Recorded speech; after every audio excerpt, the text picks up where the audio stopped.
Assalamualaikum warahmatullahi wabarakatuh. Perkenalkan, nama saya Wafda Agung Bukindara. Saya dari kelas 11 IPA 2. Di sini saya akan menjelaskan tentang PTS PJOK, Matematika Wajib dan Sejarah Indonesia.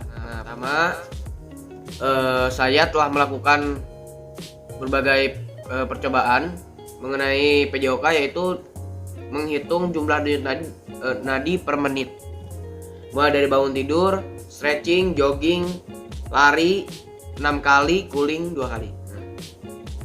Diperoleh data sebagai berikut.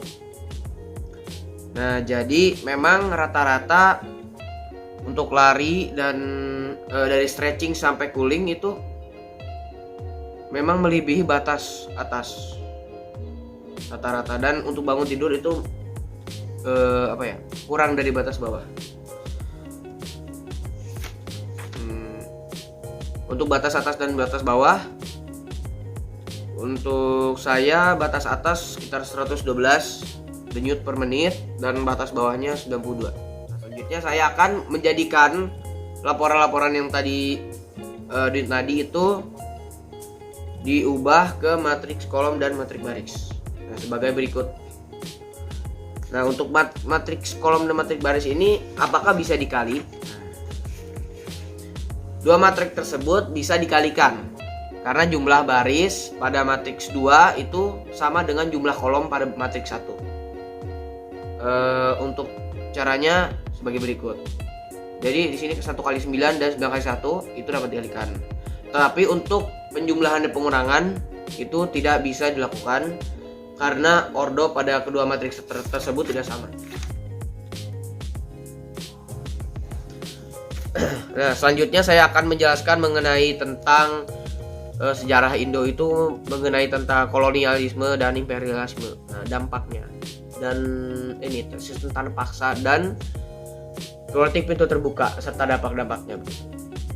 Jadi yang pertama, latar belakangnya penjelajahan dilakukan bangsa Eropa ini kepada Samudra Indonesia. Kita tercinta ini karena mencari rempah-rempah.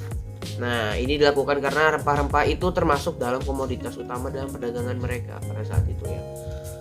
Oke, sistem tanah paksa itu yang pertama adalah sistem yang mengharuskan rakyatnya itu melaksanakan proyek penanaman tanaman ekspor di bawah paksaan pemerintah kolonial Belanda sejak tahun 1830.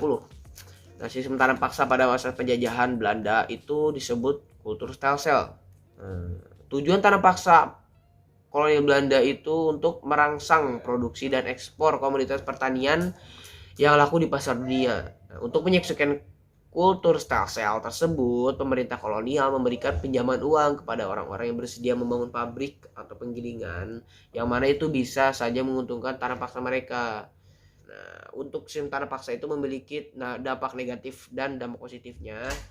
Untuk dampak negatif yang pertama, yaitu sawah dan ladang milik rakyat akan menjadi terbengkalai dan tidak menghasilkan panen yang bagus. Yang kedua, beban hidup rakyat semakin berat, terlebih karena mereka harus menyerahkan sebagian dari tanah milik mereka dan hasil panen mereka. Rakyat juga turut menanggung risiko, jadi terjadi kegagalan panen. Nah, untuk dampak yang terakhir, rakyat akan mengalami tekanan fisik dan mental. Nah, mereka tidak bisa mencari nafkah dan tingkat kemiskinan semakin tinggi. Dan rakyat juga akan muncul wajah penyakit sehingga jumlah penduduk menurun. Nah, yang kedua itu dampak positif bagi rakyat, ya itu. Nah, yang pertama itu masyarakat akan menjadi tahu dan mengenal berbagai teknik dalam penanaman jenis tanaman baru. Mereka mulai mengenal jenis tanaman yang memiliki potensi ekspor dan menghasilkan keuntungan. Selanjutnya ada politik pintu terbuka. Jadi sistem tanah paksa di Indonesia itu banyak mendapat pertentangan. Jadi pemerintah Belanda itu menggantinya dengan sistem politik yang baru, yaitu politik pintu terbuka. Jadi politik pintu terbuka adalah sistem di mana pemerintah memberikan kesempatan seluas-luasnya bagi pihak swasta untuk menanamkan modalnya di Indonesia. Pada periode ini, tanah dan tenaga kerja dianggap sebagai milik perorangan atau pribadi. Tanah rakyat dapat disewakan dan tenaga kerja dapat dijual. Oleh karena itu dapat kebebasan dalam memanfaatkan tanah dan tenaga kerja. Nah, tujuan Belanda dalam menerapkan politik pintu terbuka adalah untuk meningkatkan taraf kehidupan rakyat jajahan. Dalam mencapai tujuan tersebut, pemerintah Belanda mengeluarkan beberapa undang-undang. Yang pertama itu ada Undang-Undang Perbendaharaan atau Comptabilitieswet. Yang kedua Undang-Undang Gula, Suikerswet. Dan yang ketiga itu Undang-Undang Agraria atau Agrariswet.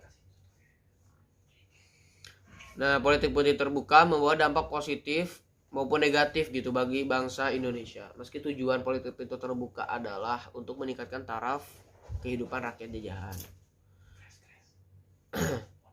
Dalam pelaksanaannya itu ditemukan banyak pelanggaran yang berakibat pada kesengsaraan rakyat. Nah, dampak dari perkembangan ini adalah tumbuhnya industri perkapalan, pembangunan pelabuhan, pembuatan jalan aspal, perluasan jaringan kereta api, pertumbuhan kantor, perdagangan, juga berbagai unsur pendukungnya, sebagaimana dijelaskan oleh Fruin tahun 1946. Nah, perkembangan tersebut juga memicu timbulnya kebutuhan pegawai yang terdidik, sehingga dibutuhkan pembangunan sarana pendidikan yang lebih besar. Nah, selanjutnya dampak kolonialisme dan imperialisme di Indonesia. Yang pertama itu aktivitas pemerintah itu berpusat di Jawa. Yang kedua, banyak bahasa Indonesia yang merupakan serapan dari berasal bahasa Belanda. Yang contohnya kantor yang berasal dari kata kantor dan koran berasal dari kata krant. Yang ketiga, monopoli dagang yang dibuat VOC juga membuat perdagangan Nusantara di kancah terus jadi mundur.